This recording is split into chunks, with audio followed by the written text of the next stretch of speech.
Donc, le premier point, c'est d'être différent.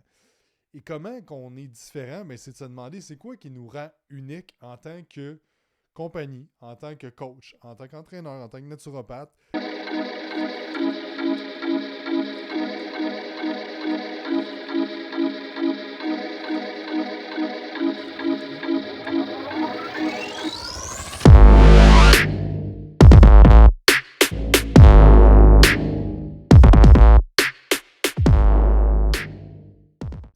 Salut tout le monde, bienvenue au podcast. Cette semaine, je vous fais un recap de notre retraite hivernale au Mont-Tremblant qu'on a faite avec les membres du Mastermind.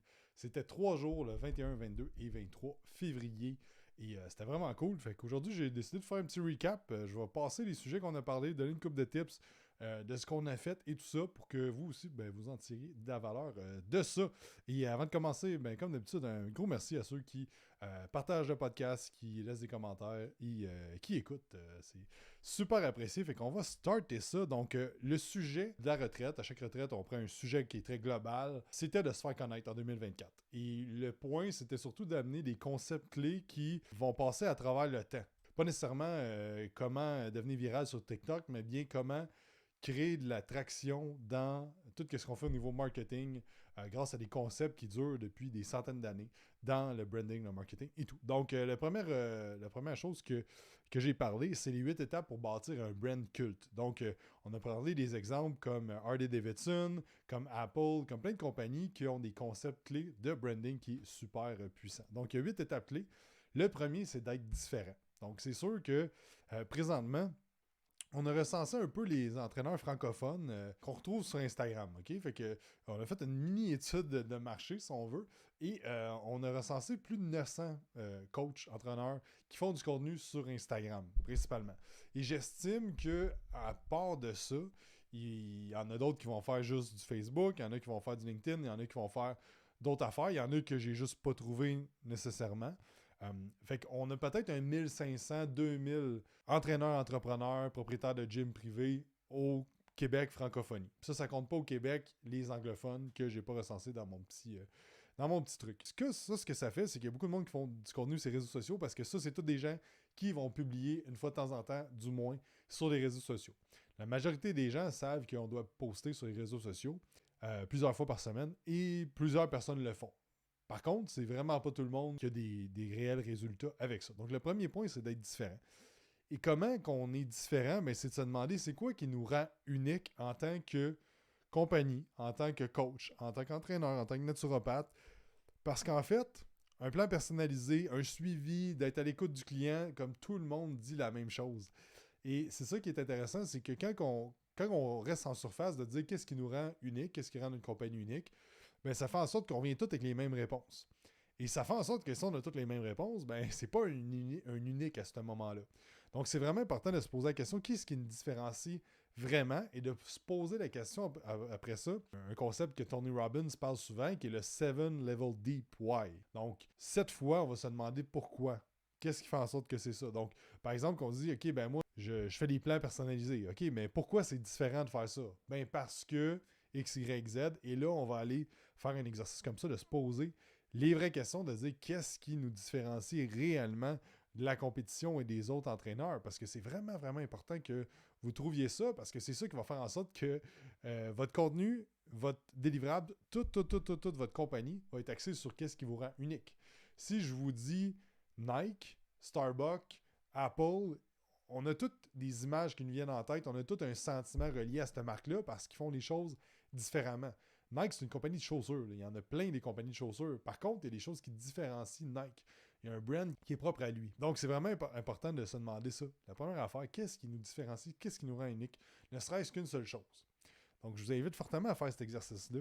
Et ça, c'était la première affaire pour bâtir un brand culte. La deuxième, c'est que un brand qui va être culte va être axé sur le courage et la détermination. Donc, c'est quelque chose que le brand va parler d'avancement, d'innovation, de courage. Ça va être quelque chose qui va te rappeler ça. Si on regarde, par exemple, Harley Davidson, c'est un excellent exemple de courage et de détermination. Tu sais, tout de suite, ça te fait vivre ça. Tu penses à aller vite. Peut-être que tu penses à l'aigle qui représente la liberté, whatever. Peut-être que tu penses à les motards, mais peu importe, ça va représenter certaines affaires. Et les brand cultes ont tous un aspect de courage et de détermination. Après ça, on peut se demander qu'est-ce qu'on peut mettre en place dans notre business, que ça va représenter le courage, la détermination, l'innovation, l'avancement. Ensuite de ça, point numéro 3, c'est qu'un brand culte, c'est un brand qui est fun, qui est expressif, qui embellit ta vie. Si on veut que tu trouves ça le fun, voir le brand. Donc, si tu es toujours en train de te plaindre sur Internet, puis en train de dépressif, d'être pas content, tout ça, je veux dire, tu vas avoir plein de likes, mais c'est pas de même que tu vas bâtir un brand culte. Donc, à éviter. Puis ça veut pas dire que tu n'as pas le droit de mal filer des fois, mais je pense pas que nécessairement que sur Internet, c'est la bonne place pour faire ça. Point numéro 4, c'est que c'est un brand qui est à l'écoute de sa clientèle cible. Donc, dans le fitness, de quoi qui est super simple, c'est de faire des sondages avec tes clients, de jaser avec tes clients, qu'est-ce qu'ils aiment moins, qu'est-ce qu'on peut faire de différent. Et toujours, des sondages, moi je suggère d'en faire 3 à 4 fois par année, des sondages anonymes que tu vas faire remplir aux clients pour vraiment avoir leur take et aussi d'avoir des clients que tu sais que tu peux demander et qui vont te dire vraiment qu'est-ce qu'ils en pensent de ton service, de qu'est-ce qui peut être optimisé. Ensuite de ça, un brand culte, le point numéro 5, c'est que ça va faire bâtir une tribu. Et une petite histoire, en 2019, j'ai acquis une Chevelle Malibu 1968.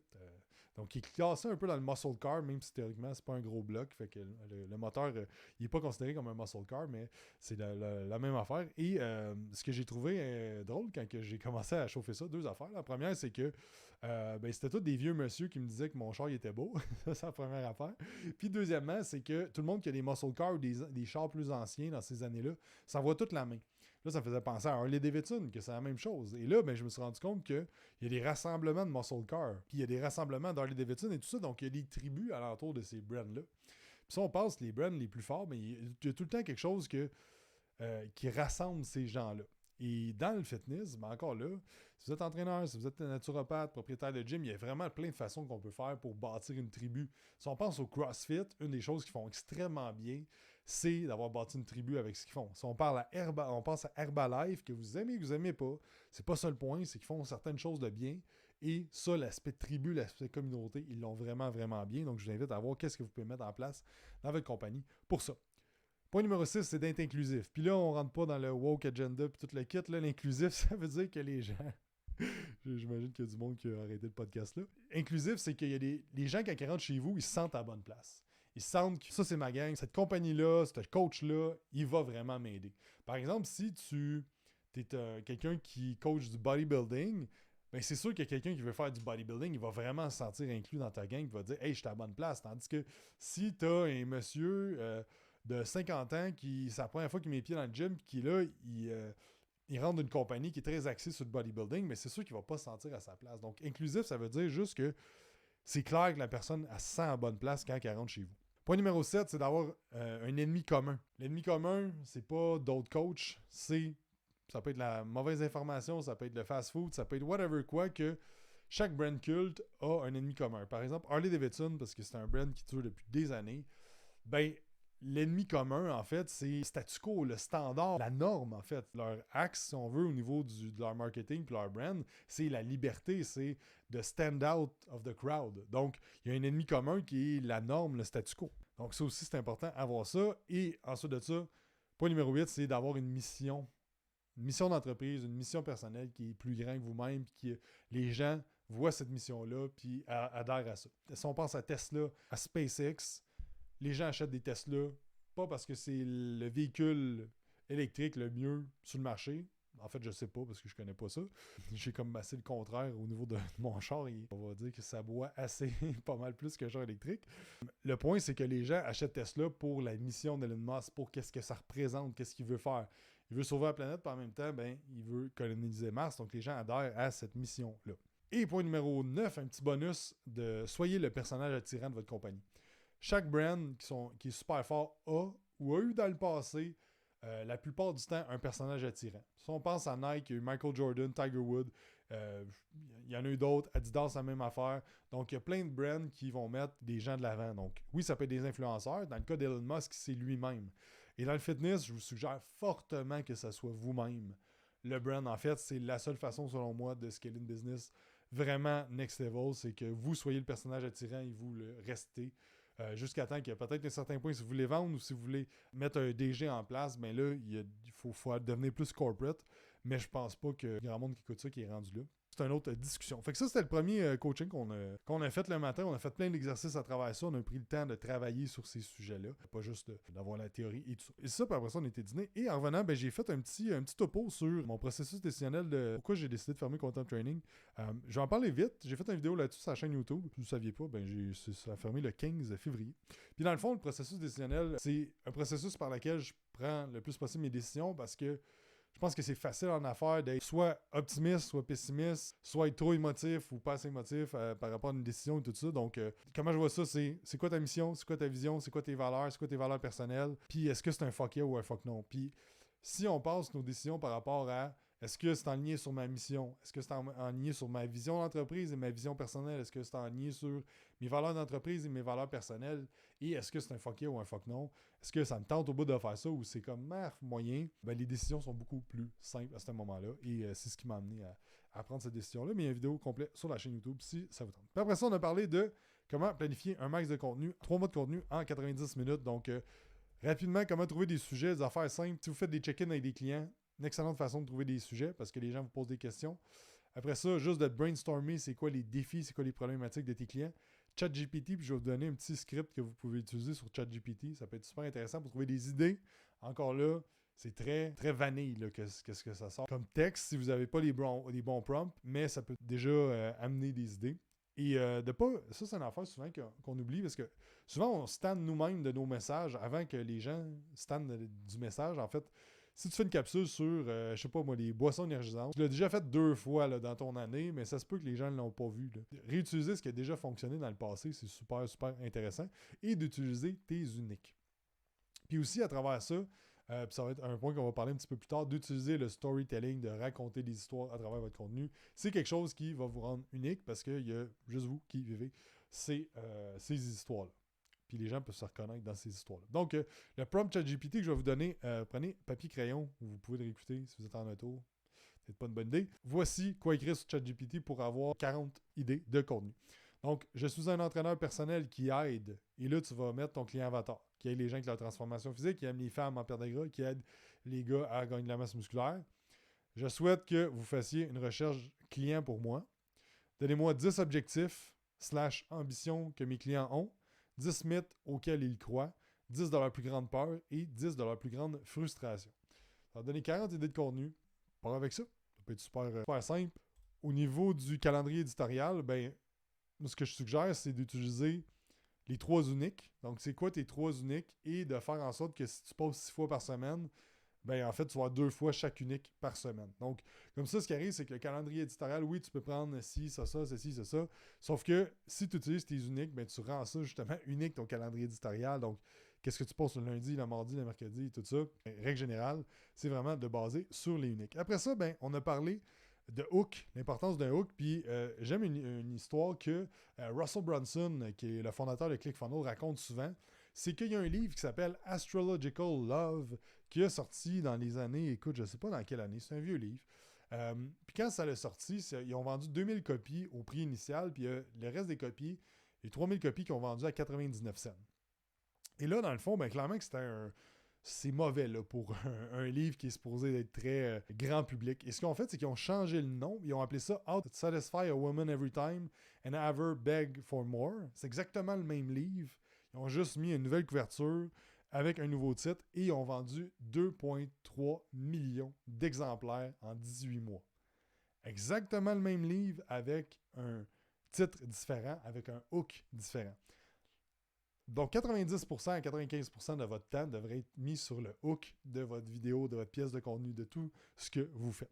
Et ensuite de ça, on a parlé de l'anatomie d'un bon post. Ça ressemble à quoi? Les étapes qu'on doit faire dans une publication. Donc, c'est très simple. Il y a plusieurs formules, mais la première qui est assez utilisée et qui est très, très simple, c'est d'avoir un hook, d'avoir quelque chose pour capter l'attention, de parler d'un problème et d'agiter ce problème-là. Je vais vous donner un exemple tantôt. D'amener une solution et ensuite de faire un appel à l'action qui peut être de liker, qui peut être de s'abonner, qui peut être un call to action d'aller dans ta bio pour quelque chose ou le call to action est optionnel. Donc, par exemple, le hook, ça va être quelque chose que tu vas dire pour capter l'attention. Donc, tu peux dire les hip thrusts, ça sert à rien pour grossir tes fessiers. Ça, c'est ton hook. Puis après ça, le problème, ça peut être, c'est ce que j'ai déjà entendu sur Internet puis ça ne peut pas être vrai. Par contre, le problème que les gens ont avec le hip thrust, c'est que ils vont mettre vraiment pesant et ils vont sentir juste leur quad. Fait que là, ça, c'est le problème. L'agitation, c'est qu'on va empirer le problème. Puis pire que ça, c'est que là, ils continuent à faire beaucoup de volume, puis ils viennent avec les hanches super têtes, mais les fessiers, ils grossissent pas. L'hypertrophie des fessiers ne se fait pas, mais les gens deviennent avec des gros quads. Fait que la solution à ça, là, tu passes ta solution. Fait que qu'est-ce qu'il faut faire dans ce temps-là? C'est blablabla. Puis après ça, tu fais ton call to action, que ça peut être like ou partage avec un ami ou whatever quoi, que tu veux que les gens fassent sur ta publication. Ou si simple que ça. Hook, problème, agitation, solution. Puis on a analysé 4 publications, une de Alex Hormozy, une de Jeff Nippard, une de Charlie Johnson et une de Brandon Carter, Keto King. Et c'est tout le même principe. Okay? Puis vous allez voir, ce frame-là est utilisé dans au moins 50 à 60% des contenus de ceux qui sont le plus virales sur les réseaux sociaux. Donc, c'est ça, l'anatomie d'un bon post. Puis on a terminé avec un petit Q&A hot seat où est-ce qu'on parle de défis des membres, puis on brainstorm là-dessus, on a été souper, et le lendemain matin, on a eu Raymond Brisebois, qui est mon coach de Public Speaking Communication. Je travaille avec lui depuis 3-4 mois. Et ça m'a beaucoup aidé au niveau des présentations, au niveau de comment organiser les événements et tout ça. Raymond, il a un gros background en public speaking. Il a gagné des Toastmasters, plein de choses. Il est excellent en conférence. Donc, il nous a parlé de storytelling, l'impact des histoires, comment raconter des histoires. Bref, je vous invite fortement à aller voir son contenu si vous êtes intéressé à tout ce qui est storytelling. Parce que ça fait partie du contenu. Plus vous devenez meilleur à raconter des histoires, plus votre contenu va devenir unique à vous et il va aussi capter l'attention de votre auditeur. Si on pense au Québec, un qui est super bon à faire ça, c'est PC Jolicoeur qui raconte des histoires de ses clients avec une équipe de courtiers hypothécaires, puis ça a vraiment blow up ces trucs. Les dernières années, c'est un excellent raconteur et ce qui arrive, c'est que on veut savoir qu'est-ce qu'il va dire dans son vidéo parce que tu sais qu'il va arriver des affaires rocambolesques et tout ça. Ça rend le contenu unique. Donc, il rend le courtage hypothécaire super sexy parce qu'il raconte des histoires. Donc ça, c'est pas à négliger dans votre contenu. Donc, après ça, où est-ce qu'on a été après ça? Parce que là, j'ai parlé de tout ce qui s'en venait dans le mastermind. On change de plateforme. On a une nouvelle structure de coaching. On a un nouveau service aussi, le Inner Circle, qui va être pour les gens qui font 50 000 et plus par mois, qui s'en vient à l'automne. Ah oui, on a aussi annoncé. On fait une retraite dans le sud à l'automne. Fait que je vais en parler. Ça va seulement être annoncé à l'atelier d'ascension cette année, mais bon, vous avez une petite primeur.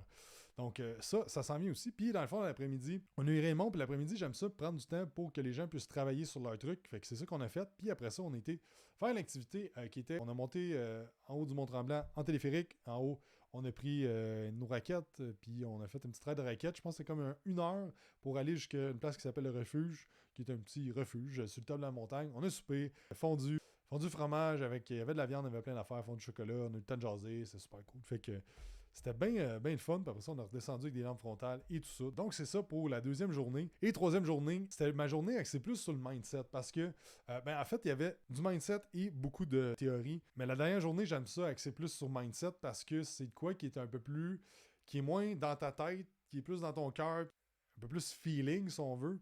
Et j'aime ça le mettre plus tard parce que là, les gens sont plus en ouverture, ils ont jasé avec les autres, sont moins gênés. Fait qu'on a commencé avec un exercice de vision. Ce que j'ai amené à faire, les gens, c'est d'aller 15 minutes dans un coin de l'hôtel et juste de penser à leur vision. Fait qu'on a fait un exercice là-dessus. Vision 5 ans, où est-ce qu'ils se voient et tout ça. Pas de cellulaire aussi parce que c'est de quoi qui est important de pas être distrait. Fait que ça, super intéressant. Je vous invite fortement à faire ça. Prendre le temps de vous demander c'est quoi votre vision. Où est-ce que vous voyez dans 5 ans, dans 10 ans, dans votre vie personnelle, dans votre vie professionnelle, parce que tout ce que vous voyez, où est-ce que vous voulez aller, va dicter vos actions d'aujourd'hui. Ensuite de ça, j'avais préparé une présentation sur comment on a généré plus de 2 millions de revenus en 3 ans grâce aux défis. Les défis, 30 jours, ça a été une de nos stratégies marketing chez Quantum qui a le plus marché. Le défi le plus haut qu'on a eu, je pense, c'est 600 personnes qui ont participé. On avait un taux de conversion en moyenne de 20%. J'ai fait mon premier en 2017. On a fait plusieurs à travers les années, puis on a vraiment peaufiné le processus. Puis tu sais, l'affaire, c'est que les défis, nous, c'était vraiment pour que les gens goûtent au service. Et c'était pas... Parce qu'il y en a bien qui font des défis, mais des défis, puis des défis, puis des défis, puis c'est juste ça qu'ils vendent. Mais nous, c'était comme 2 à 3 fois par année, en fait. Des années, on a fait juste une. Puis c'était vraiment comme 30 jours pour que les gens goûtent au service, qu'il y ait des résultats, soit que ça leur donne le goût de travailler avec nous ou pas, tout simplement. Donc Donc c'est ça, je ne vais pas rentrer dans les détails parce qu'il y a vraiment beaucoup de choses là-dessus. Mais c'est ça. Si vous faites partie du mastermind, à un moment donné, vous allez avoir vraiment toute la stratégie de A à Z.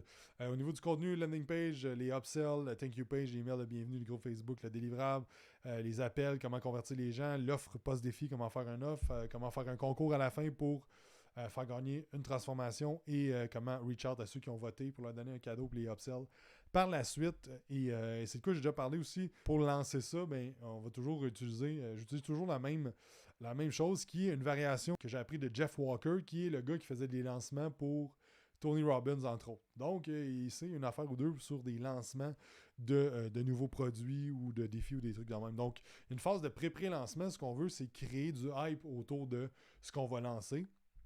Donc, il y a plein de façons de faire ça, d'en parler tout simplement, de faire des sondages, des concours, etc. Pré-lancement, c'est d'envoyer une offre à une liste prioritaire. Donc là, c'est d'avoir ramassé des gens qui sont intéressés et de leur faire une offre spéciale à eux. Ensuite de ça, le lancement, c'est de faire du contenu avec des structures de contenu qu'on a parlé. Puis aussi, le post-lancement, c'est super important après ça de faire une liste d'attente pour l'année prochaine. Et aussi, une façon de faire des concours aussi pour avoir plus de l'engouement là-dessus. Donc c'est ça. Puis j'ai donné aussi des exemples de mes meilleures publicités, dont une qui a généré 600 000 vues. Ça, c'était le défi qu'on a ramassé, 600 quelques personnes. C'était pas mal ça qui... le tour après ça, on avait des masterminds de groupe. Là. Fait que ce qu'on fait, c'est qu'on split en différents sujets. Moi, je parlais de publicité, Meta et Google. Donc, on a parlé de pub. Avec mon groupe, PA, il y avait le groupe pour la vente. Matt, il y avait le groupe pour management leadership. Kevin Renière avait le groupe pour système finance et Erika Lambert, elle avait le groupe pour branding personnel, réseaux sociaux et tout ça. Donc, chaque personne pouvait aller avec le groupe qu'il voulait, c'est quoi leur défi actuellement, puis on brainstormait des choses en groupe. Puis j'ai conclu avec un concept que j'ai vraiment réalisé dans les dernières années, à coacher des entrepreneurs et avoir du monde, avoir beaucoup de roulement dans mon équipe avec Quantum Training. À un moment donné, on était 15. Je pense que j'ai pas calculé exactement. Là, il y a une dizaine de personnes qui ont rentré, qu'on a mis dehors, qui sont partis, whatever, qui n'avaient pas un bon fit. Et ça, puis de voir des entrepreneurs et moi-même d'avoir vécu ça, c'est le cycle du changement. Et dans le fond, il y a 5 phases, ok, le cycle de changement. Puis je trouve ça super intéressant parce que c'est de quoi qu'on va tous vivre et à chaque nouvelle version de nous-mêmes et à chaque nouveau défi qu'on va avoir dans notre compagnie, on va le vivre. Fait que le premier stage, c'est Uninformed Optimism, donc l'optimisme qui n'est pas informé. Et ça, c'est une bonne phase pour l'entrepreneur pour se lancer. Okay? Parce qu'en fait, c'est « Hey, je vais être à mon compte, ça va être plus payant pour moi, je vais pouvoir faire mon horaire, blablabla. » Et là, genre, on est comme « Ben voyons donc, pourquoi je vais travailler pour quelqu'un d'autre? Je vais me lancer à mon compte tout simplement. » Et là, tout le monde qui sont en affaires depuis longtemps, quand tu entends ça, tu es comme « Ah, good one. » Parce qu'après ça, le stage numéro 2, c'est le stage du pessimiste informé. Donc là, tu te rends compte à quel point que finalement, c'est pas mal plus tough que je pensais. Ouais, finalement, les clients n'ont pas resté. Finalement, les clients, si je dois apprendre ça, je dois apprendre ça. Et là, tu deviens pessimiste. Tu dis, c'est pas mal plus dur que je pensais. Et après ça, tu tombes dans le stage 3 qui est The Valley of Despair, donc la vallée du désespoir. Et là, c'est le moment où est-ce que tu dis « Qu'est-ce que je calisse là? Pourquoi je fais ça? Pourquoi j'ai lâché ma job? Pourquoi j'ai été là? Pourquoi ci? Pourquoi ça? Pourquoi j'ai engagé? Chris, comme... » Là, c'est le moment où est-ce que tu es désespéré. Et là, en fait, c'est un moment clé dans l'évolution. C'est-à-dire que là, il y a 2 choix. Soit tu vas persévérer, tu vas apprendre et tu vas devenir meilleur, ou soit que tu vas abandonner et tu vas aller vers une autre opportunité. Et c'est là qu'on voit, il y a bien des gens qui vont hopper d'opportunité en opportunité. Donc, ils font une affaire pendant 1 an, après ça, tu les vois, ils changent de job, ils changent d'affaire. Il y a tout le temps une meilleure opportunité, mais c'est qu'au moment où est-ce que c'est tough, au moment où est-ce qu'ils doivent forger leur caractère, au moment où est-ce que la vie te rentre dedans, tu as 2 choix, soit que tu évolues puis tu passes au niveau supérieur, ou que tu retractes, tu recommences au point numéro 1. Puis ensuite de ça, si tu passes à travers, tu vas monter au stage numéro 4, qui est l'optimiste informé. Fait que je sais à quel point c'est tough, je sais les défis que je vais avoir, je sais tout ça, mais ça va bien aller, j'ai confiance en moi, je sais que je vais être capable, ça va être tough, je vais trouver des solutions, puis je vais y arriver. Et c'est le stage 5 qui est le succès et le fulfillment à travers ça. Chaque défi qu'on a passe par ça. Fait que, exemple, un entraîneur qui se lance à son compte va vivre ça. Puis là, à un moment donné, là, il atteint le stage 5, hey, ça va bien, j'ai des clients et tout ça. Mais l'affaire, c'est qu'il va y avoir un nouveau cycle qui va arriver, un nouveau cycle de changement. Hey, je commence à trop travailler, j'ai trop de clients, il va falloir que j'engage. On retombe dans le stage numéro 1. Mais là, j'ai juste engagé quelqu'un, moi, il donnait ça, il va faire des clients, ça va être super. Et là, on passe par le stage numéro 2. On passe par le stage numéro 3. Et là, je vois bien du monde, stage numéro 3, avec avoir les membres de leur équipe, bâtir une équipe, avoir des employés. Là, qu'est-ce qu'ils font? Chris, tout le monde dehors, je vais tout reprendre moi-même. Et là, par contre, ben là, on repart dans la même roue. Donc, c'est vraiment important de comprendre ça, parce que quand on est dans la Valley of Despair, le Gouffre de Helm, on a... un petit N pour mes fans du Seigneur des Anneaux. J'enregistre ça le soir habituellement, fait que je pars un peu à gauche, à droite, mais c'est ça, hein, ça fait partie de mon brand, on va dire. C'est un de mes uniques. Donc, la Valley of Despair, quand tu arrives là, c'est important de comprendre que tu es là, c'est important de dire, OK, je suis à ce moment-là, c'est ma traversée du désert, comme je vois pas l'oasis, mais je vois pas l'autre oasis en arrière, je suis en plein milieu du désert, c'est pas grave, c'est normal, je passe au travers. Et c'est à ce moment-là que c'est important de demander de l'aide.